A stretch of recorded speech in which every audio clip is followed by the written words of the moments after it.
Nah setelah saya lulus menyelesaikan, ternyata saya punya jiwa, saya sebetulnya tidak pernah bercita-cita jadi pegawai negeri. Sama sekali tidak. Cita-citanya apa? Saya ingin jadi pelaku usaha, wira swasta. Nah, itu cita-cita saya.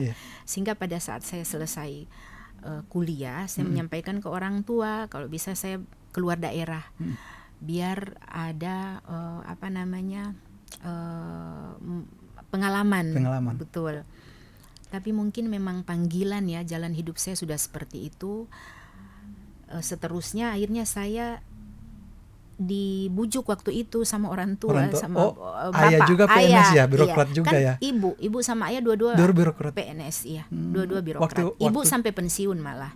Waktu bapak ibu waktu masih setelah lulus mau jadi swasta itu, waktu itu ayahanda apa?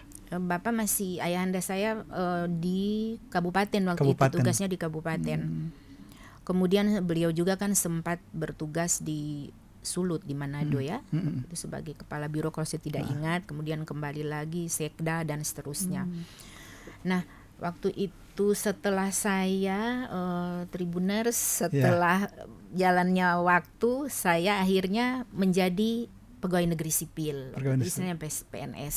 Tapi saya dibujuk, honorer dulu ya? Iya, dibujuk oleh almarhum papa untuk coba ke perikanan. Biar ada wawasan. Iya. Nah, sudah saya masuk waktu itu ke dinas perikanan Sulawesi Utara.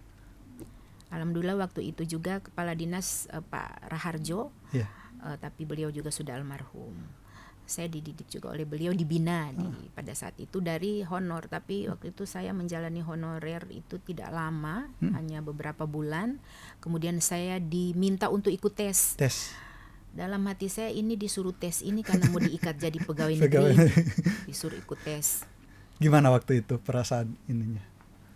Karena didasari saya tidak mau jadi pegawai negeri waktu itu, belum terpanggil untuk jadi. Jadi ikut ogah-ogah, pokoknya sekedar ikut mengikuti kemauan orang tua kemudian saja. Kemauan waktu itu pimpinan oleh oleh almarhum Pak Raharjo. Ikut, tahu-tahu lulus. Lulus tidak lama ya, ada waktu itu kita memang pengangkatan pegawai belum seperti sekarang. Kalau sekarang kan memang sudah melalui banyak proses. Ketika kita masih daerah ya tes, dulu. Tidak. Saya waktu itu mengikuti tes pegawai, tapi NIP saya NIP pusat. NIP pusat. Karena perikanan itu kan masuk di sektor pertanian. Jadi NIP-nya waktu itu adalah NIP Deptan. Keluar NIP menjadi seorang pegawai, sudah diikat dong. Iya. Nah, sudah terikat menjadi pegawai, seterusnya menjalani itu. Tidak lama saya dipercayakan. Jadi saya ini menjalani karir itu justru dari bawah.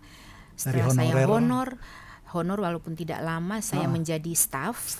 Setelah staff saya dipercayakan, masih ada dulu tingkatan eselon 5. Saya menjalani dari eselon 5 loh, yang saya menjadi KTU. Dari bawah sekali ya. Salah satu KTU di waktu itu Loka Tatelu Air Tawar. Download Tribun X sekarang, menghadirkan lokal menjadi Indonesia.